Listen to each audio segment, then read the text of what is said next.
chin marial won pando raya ni bila bandi dunya la wae bele le yadi gade tu ga go dal jor jala di ban wachanya ne yo mayedi bai andi we ku bindi jangan tu mor ku dem no banun wa pya no budien baleng no mandi bai bur awanyo amyan te ginyan chin marial won pando raya ni bila bandi dunya la wae bele le yadi gade tu ga go dal jor jala di ban wachanya ne yo mayedi bai bur and with the jala lirgo nyan bor irgo du majare tingul ko ayi ko pya dure na kin windi go batoy ko jele aba mi ajnan yo ko nyan bo ajna yel ay nya ko tya gi chade nende chira ay lo yu nya me ga be jinyan wala mu pinya adle and with jala lirgo nyan bor irgo du mor mo chol bul ko ayi pya dure na kin windi go batoy ko jele aba mi ajnan yo ko nyan bo ajna yel ay nya ko tya gi chade nende chira ay lo yu nya me ga be jinyan wala mu pinya adle mo janga na jini bo ro ko ire jine de min mi chiman to win ang ya tomo de lo ben ro ja madin pan de la pan di chai bo ra yin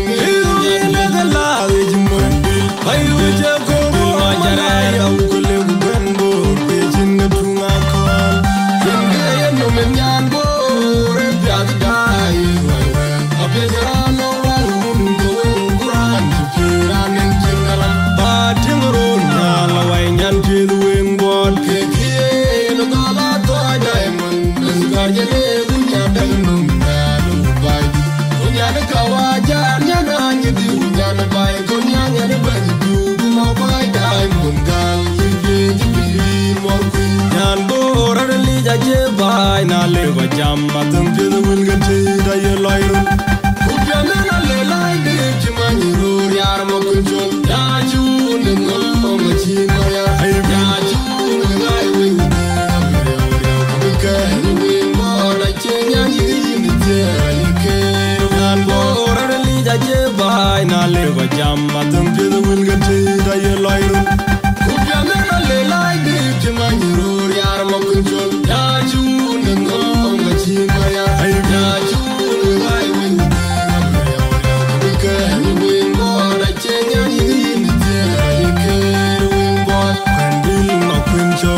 Chagal bugang cholu kuriol anom gidil pam ungen kuya chinombar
Go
Buka jeba ya yengi jigeru du queen ge. Nyan pie da chilie tinong tui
marol irun ben manyonga jaga nyirte chirwen yang kunyoga nyir baiti pandil ye pinyi de byodan yidin ke ki yarbe din yam ban ti chama kundi we ja bani tinya no kwar makunde gabye jibani de tin cho yarbe pandil mokunjo la dip chagal kam cholu koyol avenom jetil fam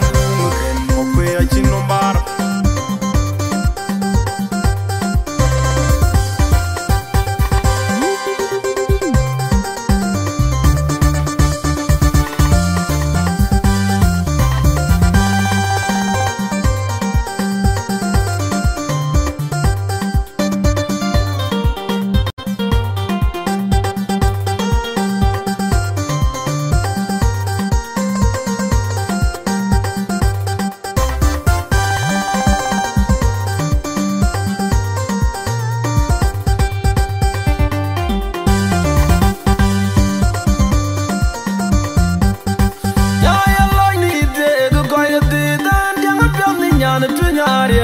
Peti chak ni ganun kunya jiru ai ala yo du changde moy doto yani kangu kebar yo ma chakwa na konom ti ru go la de ton de gai moy ye ga do morpi atia waram chinno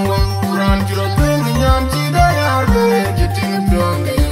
puru dale ga ga toli bi a chana mi pyo wa koi ga du pyam ni nyan chi da yar be ya ya lo ni de go go ya de Nyana tunyariam nyan peti chak ni ganun kunya jiru ai ala yo du changde moy doto yani kangu kebar yo ma chakwe na konom ti ru go la de ton ya gai moy ye ga do morpi atia waram chinno ran jiro